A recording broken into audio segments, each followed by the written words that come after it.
أعوذ بالله من الشيطان الرجيم بسم الله الرحمن الرحيم الحمد لله رب العالمين الصلاة والسلام على سيدنا ونبينا بالقاسم مصطفى محمد اللهم صل على محمد وآل محمد وعجل فرجهم وآله الطيبين الطاهرين المعصومين المظلومين ولاة الله على أعدائهم أجمعين من يومنا هذا إلى قيام يوم الدين أما بعد قد قال الله الحكيم في كتابه الكريم وهو أصدق الصادقين وقوله الحق بسم الله الرحمن الرحيم ووعدنا موسى 30 ليلة وأتممناها بعشر فتم ميقات ربه 40 ليلة وقال موسى لأخيه هارون اخلفني في قومي وأصلح ولا تتبع سبيل المفسدين. عزیز دوستو ناظرین السلام علیکم ورحمۃ اللہ وبرکاتہ. ماہ ذی الحجہ کہ جو بابرکت مہینہ ہے، بابرکت ماہ ہے،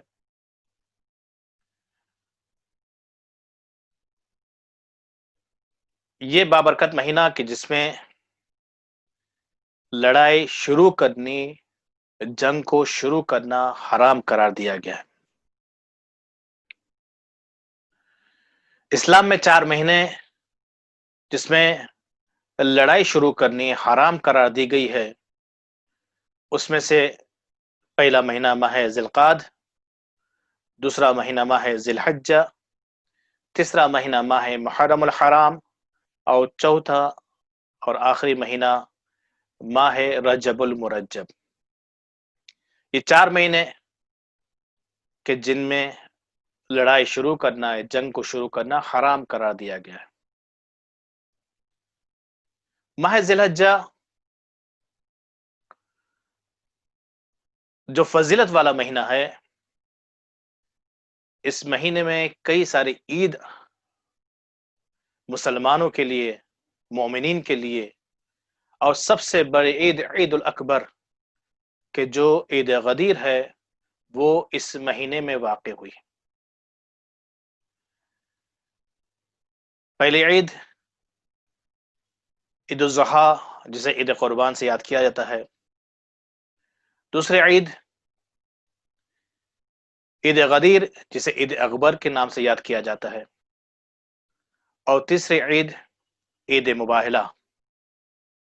اور بعض علماء، بعض روایت میں عرفہ کے دن کو بھی عید کہا گیا ہے. پہلے عرفہ کے دن کو عید کہا جاتا تھا، لیکن جناب مسلم کی شہادت ہونے کے بعد ہم اسے عید کا دن شمار نہیں کرتے، عید نہیں کہتے. لیکن یہ عید کس کے لیے عید ہے؟ یہ عید کس کے لیے عید کہی جاتی تھی پہلے؟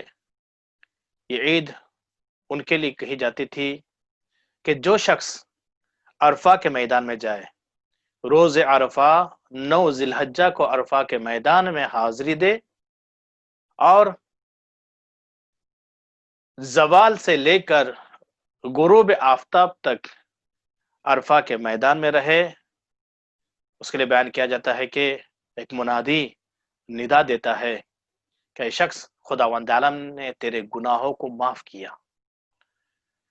تو جب مومنین کے گناہوں کو معاف کیا جاتا ہے، وہ دن مومنین کے لیے عید شمار ہوتی ہے.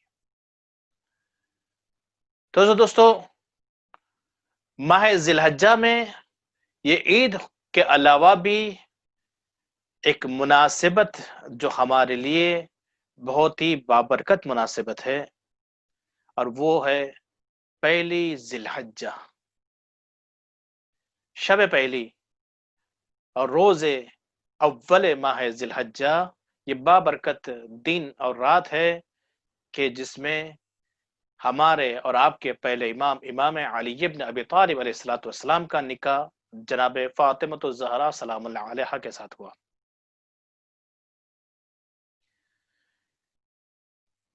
یہ بابرکت جوڑا سب سے پہلے ان کا نکاح جنت میں خداوند عالم نے فرشتوں کے درمیان میں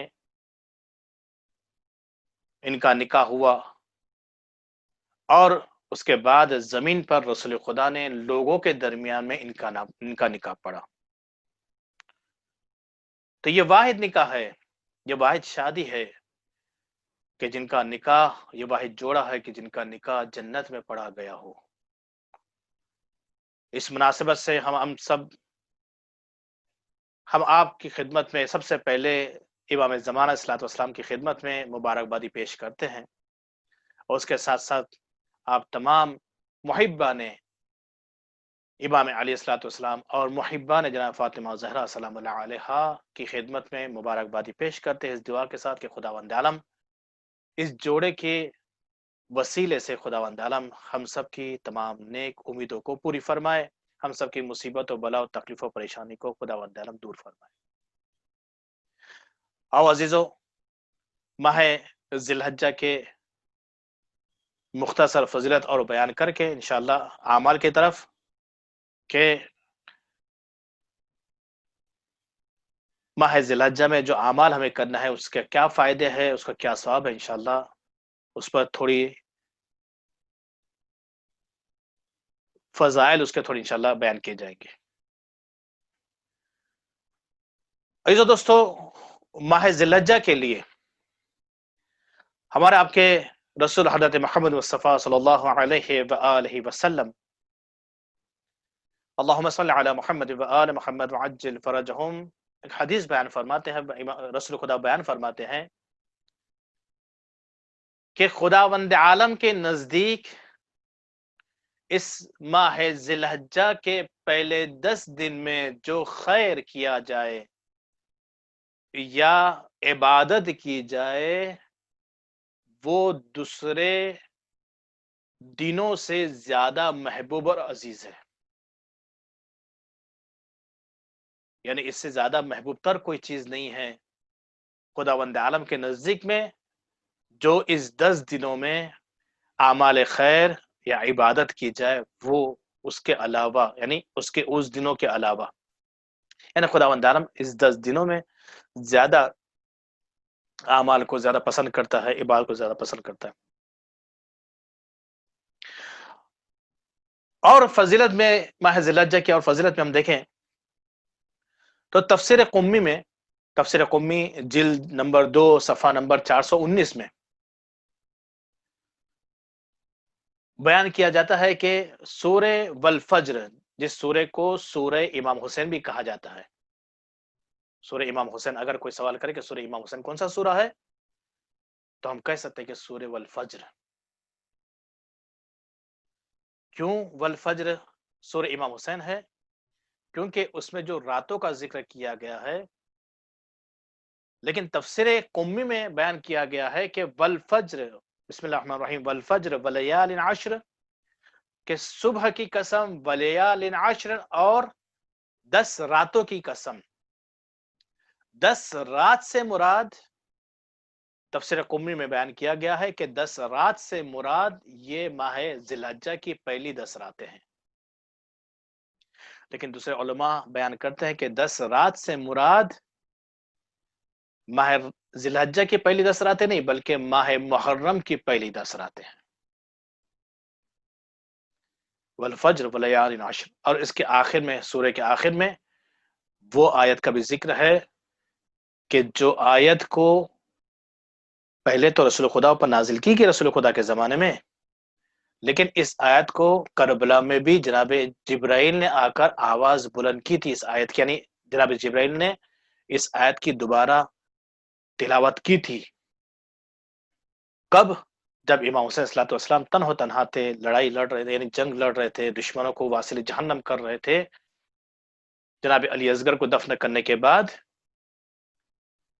تو اس وقت جناب جبرائیل کی آواز گونجی، یا ایتھا النفس المطمئنہ ارجعی الی ربک راضیۃ مرضیہ، اے نفس مطمئنہ پلٹ اپنے پروردگار کی طرف۔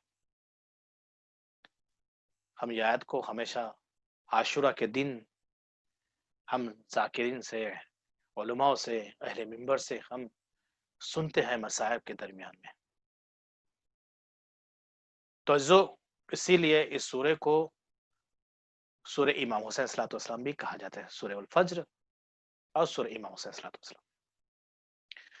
تو عزیزو دوستو، یہ 10 راتیں کہ جو بابرکت رات ہے، اور یہ 10 دن جو بابرکت دن ہے، اس میں کچھ اعمال ہے، اس کا اعمال انجام دینا انشاءاللہ خداوند ہم سب کو توفیق عطا کرے کہ ہم اس 10 دن اور رات میں انشاءاللہ ہم اعمال کو انجام دے اور ثواب حاصل فرمائے۔ اس میں سے عمل، سب سے پہلا عمل اس 10 دنوں کے اندر، سب سے پہلا عمل اس 10 دنوں میں یہ ہے کہ اس 10 دنوں میں نے، یعنی پہلے 9 دن، اس 10 دنوں کے پہلے 9 دن میں روزہ رکھا جائے۔ 10ویں دن کیوں روزہ نہ رکھا جائے؟ پہلے 9 دن روزہ رکھنا مستحب ہے، اور 10ویں دن اگر کوئی روزہ رکھتا ہے تو اس کے لیے حرام ہو جاتا ہے، کیونکہ 10واں دن جو ہے وہ عید قربان کا دن ہے، عید الاضحیٰ کا دن ہے، اور اس دن روزہ رکھنا حرام ہے۔ تو پہلے 9 دن اگر کوئی شخص روزہ رکھے تو روایت میں بیان کیا، مفاد جنان میں موجود ہے یہ حدیث، یہ روایت موجود ہے کہ اگر کوئی شخص پہلے 9 دن ماہ ذی الحجہ کے روزہ رکھے تو خداوند عالم اسے تمام عمر روزہ رکھنے کا ثواب خداوند عالم عطا کرتا ہے۔ تمام عمر خداوند عالم اسے روزہ رکھنے کا ثواب خداوند عالم عطا کرتا ہے۔ اس کے بعد دوسرا عمل جو اس 10 دنوں میں ہمیں کرنا ہے، 10 راتوں میں کرنا ہے، وہ ہے کہ ہمارے آپ کے چھٹے امام صادق آل محمد امام جعفر صادق علیہ الصلوۃ والسلام بیان فرماتے ہیں کہ اگر کوئی شخص چاہتا ہو کہ اس کو حاجیوں کا ثواب ملے، اگر حاجیوں کا ثواب حاصل کرنا چاہتا ہو تو اسے چاہیے، امام فرماتے ہیں کہ ہمارے والد امام محمد باقر علیہ الصلوۃ والسلام جب بھی ماہ ذی الحجہ شروع ہوتا تھا تو ہم سے کہتے تھے کہ بیٹا اس 10 راتوں میں، پہلی 10 راتوں میں ماہ ذی الحجہ کی مغرب اور عشاء کے نماز کے درمیان میں 2 رکعت نماز پڑھی جائے۔ مغرب اور عشاء کے نماز کے درمیان میں 2 رکعت نماز پڑھی جائے کہ اس رکعتوں میں سورہ الحمد 1 مرتبہ، پھر اس کے بعد سورہ قل هو اللہ 1 مرتبہ، اور پھر اس کے بعد آیت وَوَعَدْنَا مُوسَى 30 لَيْلَةً وَأَتْمَمْنَاهَا بِعَشْرٍ فَتَمَّ مِيقَاتُ رَبِّهِ 40 لَيْلَةً وَقَالَ مُوسَى لِأَخِيهِ هَارُونَ اخْلُفْنِي فِي قَوْمِي وَأَصْلِحْ وَلَا تَتَّبِعْ سَبِيلَ الْمُفْسِدِينَ۔ یہ آیت کی تلاوت کی جائے۔ امام فرماتے کہ اگر کوئی یہ عمل کو انجام دے 2 رکعت کو تو خداوند عالم اسے حاجیوں کا ثواب خداوند عالم اسے عطا کرتا ہے۔ تو خدا انشاءاللہ ہم سب کو توفیق عطا کرے انشاءاللہ۔ تیسرا عمل جو اس 10 دنوں میں کرنا ہے، تیسرا عمل یہ ہے کہ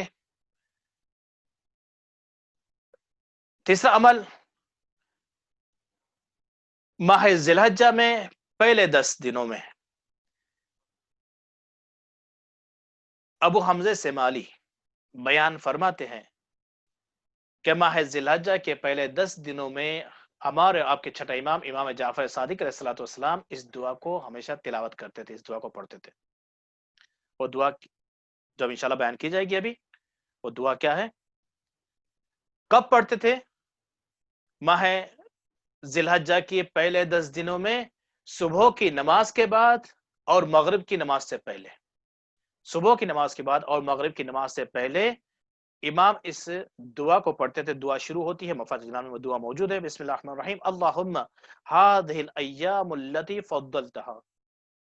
یہ دعا یہاں سے شروع ہوتی ہے، اور مختصر دعا کوئی زیادہ بڑی نہیں ہے، انشاءاللہ کوشش کریں کہ ہم انشاءاللہ اس سے فائدہ اٹھائیں۔ اور اس کے بعد چوتھا عمل، خداوند عالم نے جناب عیسیٰ کو ہدیہ کیا، نبی عیسیٰ کو خداوند عالم نے ہدیہ کیا۔ کیا ہدیہ؟ یہ 5 دعائیں جناب عیسیٰ کو خداوند عالم نے ہدیہ کیا۔ جناب جبرائیل ماہ ذی الحجہ سے پہلے خداوند عالم کی طرف سے جناب عیسیٰ پر نازل ہوئے اور کہا کہ اے عیسیٰ اس دعا کو اس ماہ ذی الحجہ میں ہمیشہ تلاوت کرتے رہو، یہ 10 دنوں کے اندر۔ تو وہ دعا کیا ہے؟ وہ دعا شروع ہوتی ہے اشہد ان لا الہ الا اللہ وحدہ لا شریک لہ، 5 دعائیں اس کے مفاد لینا میں انشاءاللہ موجود ہے. انشاءاللہ امید ہے کہ انشاءاللہ ہم لوگ اس سے فائدہ اٹھائیں گے. اور اس کے بعد 5ویں چیز تحلیلات امام علیہ الصلوۃ والسلام. تحلیلات کیا ہے کہ جو ہم لا الہ الا اللہ وحدہ لا شریک لہ جو پڑھتے ہیں تو اس کو تحلیلات کہا جاتا ہے. تحلیلات امام علیہ الصلوۃ والسلام جو مفضل میں موجود ہے کہ جو ہمیں تاکید کی گئی ہے کہ اس 10 دنوں میں انشاءاللہ اس کی تلاوت کی جائے، اس کو پڑھا جائے. تو عزیزو دوستو یہ تھے ماہ ذی الحجہ کے 10 دنوں کے اعمال. اب کل پہلا دن ہے یعنی ماہ ذی الحجہ کے پہلے دن. ماہ ذی الحجہ کے پہلے دن کے اعمال. ہمیں پہلے دن کیا کرنا ہے؟ پہلا دن بابرکت دن ہے، جس کہ میں نے شروعات میں بیان کیا تھا کہ پہلا دن ابتدا میں نے بیان کیا تھا کہ پہلا دن وہ دن ہے جس دن جناب فاطمہ زہرا کی شادی، جناب فاطمہ زہرا کا نکاح امام علی بن ابی طالب علیہ السلام کے ساتھ ہوا. یہ بابرکت دن ہے.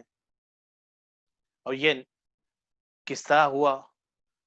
جب لوگ رسول خدا کی خدمت میں آتے تھے اور کہتے تھے کہ یا رسول اللہ ہم خاصگاری کے لیے آئے ہیں، یعنی ہم چاہتے ہیں کہ جناب فاطمہ زہرا کا ہاتھ ہمارے ہاتھ میں دے، ہمارے ساتھ کا نکاح کرے. تو رسول خدا فوراً انہیں منع کر دیتے تھے، کہتے تھے کہ اس کا رشتہ خداوند عالم طے کرے گا، ان کا رشتہ خداوند عالم طے کرے گا. اور خداوند عالم کی طرف سے رشتہ طے ہوا. اور وہ بھی امام علیہ الصلوۃ والسلام کے ساتھ میں. ایک مرتبہ امام علیہ الصلوۃ والسلام رسول خدا کی خدمت میں آئے، عرض کرنا چاہتے تھے لیکن رسول خدا کی عظمت کے وجہ سے عرض نہ کر سکے. رسول خدا سمجھ گئے کہ یا علی، میں جانتا ہوں کہ آپ کیا کہنا چاہتے ہیں. اور باتیں ہوئی، کہا کہ یا علی، ہم نے خدا نے اس رشتے کو قبول کیا، خدا نے یہ رشتہ بنایا ہے، میں اس رشتے کو قبول کرتا ہوں. اور مہر کی جو باتیں تھی بیان کرنا تھی وہ بیان کی. لیکن رسول خدا نے لوگوں کے درمیان میں یہ بیان کیا تھا کہ جس کے گھر پر ستارہ آئے گا آسمان سے، اس کا نکاح میری بیٹی فاطمہ کے ساتھ ہوگا. اور بیان بھی کیا تھا کس دن ستارہ آئے گا. اور دوستوں اس واقعہ بہت مفصل واقعہ ہے، بس مختصر انشاءاللہ، کہ ایک وقت وہ بھی آ گیا، ایک رات وہ بھی آ گئی کہ ستارہ اپنی جگہ سے ہلا اور ستارہ امام علی الصلوۃ والسلام کے گھر پر آیا اور کچھ دیر وہاں پر رکا اور پھر دوبارہ ستارہ آسمان کی طرف بلند ہو گیا. لوگ سمجھ گئے کہ ستارہ کس کے گھر آیا تھا اور مبارکبادی دینے لگے. ایسا دوستو جب ستارہ اپنی جگہ سے ہلا، علماء بیان کرتے ہیں کہ ستارہ جب اپنی جگہ سے ہلا تو جناب فاطمہ زہرا نے اللہ اکبر پڑھنا شروع کیا. اور جب ستارہ آ کر امام علی کے گھر پر رکا تو اس وقت تک جناب فاطمہ زہرا 34 مرتبہ 34 مرتبہ اللہ اکبر پڑھ چکی تھی. اس کے بعد ستارہ جب تک امام علی کے گھر پر رکا، جناب فاطمہ زہرا نے الحمدللہ الحمدللہ پڑھنا شروع کیا. اور جتنی دیر ستارہ رکا اتنی دیر تک جناب فاطمہ زہرا نے 33 مرتبہ 33 ٹائم الحمدللہ پڑھ چکی تھی. اور جب ستارہ دوبارہ آسمان کی طرف بلند ہونے لگا، جناب فاطمہ زہرا نے سبحان اللہ پڑھنا شروع کیا. اور جب ستارہ آسمان پر اپنی جگہ پر جا کر ٹھہر گیا، اس وقت تک جناب فاطمہ زہرا 33 مرتبہ 33 ٹائم سبحان اللہ پڑھ چکی تھی. تو بعض علماء بیان کرتے یہ تسبیح جو ہم 34 اللہ اکبر 33 الحمدللہ 33 سبحان اللہ جو پڑھتے یہ اس کی وجہ ہے. خیر تسبیح کے فضائل بہت زیادہ ہے. تسبیح جناب فاطمہ زہرا کو رسول خدا نے عطا کی تھی، اس کے فضائل اپنی جگہ پر بہت زیادہ ہے، لیکن یہ ایک وجہ بھی علماء بیان کرتے ہیں. تو عزیزو دوستو جناب امام علی الصلوۃ والسلام اور جناب فاطمہ زہرا کی شادی پہلی ذی الحجہ کو ہوئی اور یہ بہت ہی بابرکت دن ہے. تو اس دن پہلے دن کے جو اعمال ہے، پہلے دن کے اعمال میں سب سے پہلے روزہ رکھنا. روایت میں بیان کیا گیا ہے کہ جو شخص پہلے دن روزہ رکھے گا، یعنی پہلی ذی الحجہ کو اگر کوئی روزہ رکھتا ہے تو خداوند عالم اسے 80 ماہ کے 80 مہینوں کے یعنی 80 مہینوں کے خداوند عالم روزہ رکھنے کا ثواب عطا کرتا ہے۔ اگر کوئی پہلی ذی الحجہ کو اگر روزہ رکھے اس کا ثواب ہے۔ اس کے بعد بیان کیا گیا ہے کہ نماز بی بی فاطمہ زہرا پہلی تاریخ کو پڑھی جائے، کیونکہ یہ دن بہت ہی بابرکت دن ہے، تو پہلی تاریخ کو پہلے دن روز اول ذی الحجہ کو نماز بی بی فاطمہ زہرا پڑھی جائے۔ نماز بی بی فاطمہ زہرا 2 رکعت نماز ہے کہ جس کی ہر رکعت میں سورہ الحمد کے بعد 50 مرتبہ سورہ توحید یعنی کہ سورہ قل هو اللہ کی تلاوت کی جائے۔ ہر 2 رکعت میں 50 مرتبہ سورہ قل هو اللہ کی تلاوت کی جائے۔ اس کے بعد جناب تسبیح جناب فاطمہ زہرا پڑھنے کے بعد یہ دعا سبحان ذل عزت شامخ، یہ دعا ہے، مختصر دعا ہے، انشاءاللہ اس کی تلاوت کریں انشاءاللہ کہ خداوند عالم انشاءاللہ ہم سب کو توفیق عطا کرے۔ اس کے بعد تیسری چیز جو ہے وہ پہلے روز کیا کرنا ہے، تیسری چیز یہ ہے کہ ظہر سے پہلے یعنی زوال سے پہلے 2 رکعت نماز پڑھنی ہے۔ زوال سے پہلے 2 رکعت نماز پڑھنی ہے کہ جو نماز اس ترکیب سے بیان کی گئی ہے۔ سورہ الحمد کے بعد سورہ الحمد 1 مرتبہ، پھر اس کے بعد سورہ قل هو اللہ، آیت الکرسی اور سورہ انا انزلنا۔ سورہ قل هو اللہ، آیت الکرسی اور سورہ انا انزلنا، اس کو 10 مرتبہ پڑھنا ہے، 2 رکعت نماز زوال سے پہلے۔ اس کا ثواب بہت زیادہ بیان کیا گیا، انشاءاللہ خداوند توفیق عطا کرے۔